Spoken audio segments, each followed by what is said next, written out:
jelaskan. Ini satu adalah domain communication. Ini pimpinan kepada pemberian atau penyimpanan instruksi. Ini pimpinan kepada bawahan. Jadi sama ya. Don up, don ini sama. Jadi ini lebih ke bawah.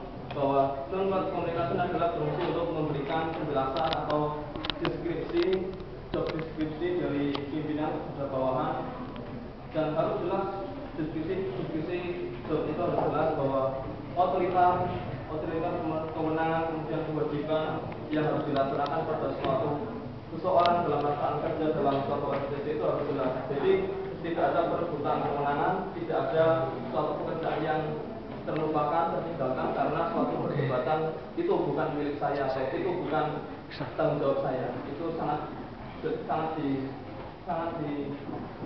sekali ya dalam komunikasi ini. Kemudian akbar komunikasi itu dari bawah ke atas, itu komunikasi dari bawahan kepada pimpinan. Penyampaian informasi tentang pekerjaan atau tugas sudah dilaksanakan, dan itu penyampaian informasi tentang pekerjaan, penyampaian tentang persoalan perusahaan, penyampaian saran-saran, penyampaian keluhan dari bawahan tentang dirinya sendiri maupun pekerjaan. Itu juga sangat penting karena dalam satu perusahaan itu harus ada komunikasi dari atas maupun dari bawah. Nah, yang dari bawah ini merupakan sebuah kritikan atau sebuah pembenahan atau sebuah keluhan atau sebuah pesan yang akan disampaikan pada atasan. Itu harus jelas pula apa yang disampaikan, pesan apa, persoalan apa, sehingga tahu duduk permasalahan yang akan dilaksanakan. Jadi pimpinan tidak bingung dalam mengambil tindakan. Apakah sudah ada buktinya atau belum? Jadi ini sangat jelas sekali, sangat penting sekali. Ini horizontal. Komunikasi horizontal ini jadi lebih mendatar antara individu, antara kelompok satu dengan kelompok yang lain, jenis satu dengan jenis yang lain. Kita ngomong Pak Ade sebentar. Pak, waktunya secara horizontal. Ini memperbaiki koordinasi tugas, upaya pemecahan masalah besar, saling berbagi informasi, upaya pemecahan konflik, membina hubungan melalui kegiatan bersama. Ini. Jadi kalau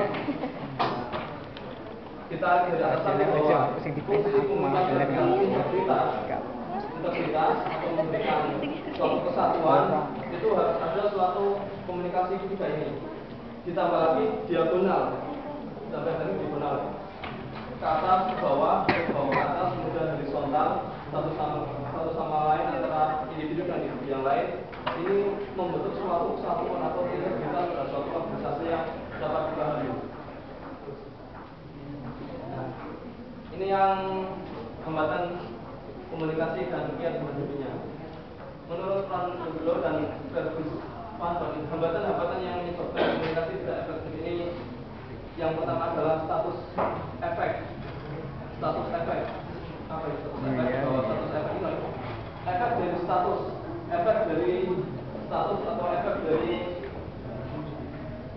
jabatan misalnya. Statusnya apa di perusahaan itu, apakah dia sebagai manajer, apakah dia sebagai bawahan, lower, apakah dia sebagai yang lain. Tapi status ini sangat membahayakan dalam suatu organisasi, terutama dalam miskomunikasi, miskepentingan dalam suatu organisasi.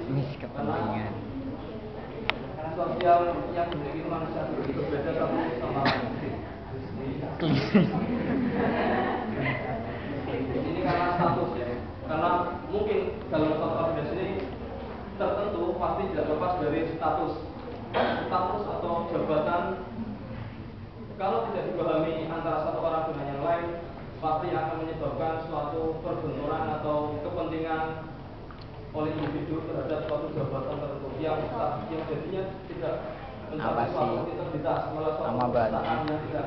Kalau pekerjaan terjadi malah maka tujuannya akan tidak sampai atau tidak efektif, tidak efisien dalam suatu data. Kemudian ini semantik problem. Ini semantik ya. Faktor semantik ini nyambut bahasa yang bersemangat. Komunikator sebagai alat untuk menyalurkan pikiran dan perasaan kepada komunikasi. Semua. Ya, jelas sekali ya. Ini semantik lagi bahwa dalam penyampaian pesan, penyampaian dalam pelaksanaan proses komunikasi pasti ada suatu semantik problem. Wita, aja nguyu. Gimana caranya untuk mengantisipasi semantik problem? Kita kita harus tahu bahwa komunikasi itu dipahami satu sama lain. Apakah kita menggunakan bahasa Indonesia, apakah dia menggunakan bahasa Inggris, apakah dia, tapi harus tahu bahasa mana yang kita sampaikan, apa bahasa yang kita sampaikan itu dipahami oleh mereka atau dia yang mendengarkan atau menerima pesan.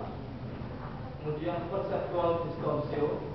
Perceptual distortion itu dapat disebabkan karena perbedaan pandangan yang sempit pada diri sendiri dan perbedaan berpikir serta cara mengerti yang sempit terhadap orang lain. Ini sangat individualisme ya, sangat individualitas, bahwa suatu individu pasti dengan individu yang lain pasti berbeda dalam karakter, berbeda dalam pikiran, karena berbeda dalam pengalaman dan berbagai macam yang menyebabkan munculnya suatu pikiran yang sempit terhadap suatu hal yang tidak luas, yang tidak, jadi akan menyempitkan atau menjadikan sebuah pikiran itu individu menjadi suatu jangkalan dalam berpikir. Itu perseptual, persepsi, distorsi. Kemudian karakter difference, jelas ya, perbedaan budaya antara individu yang lain dengan individu yang satu, kemudian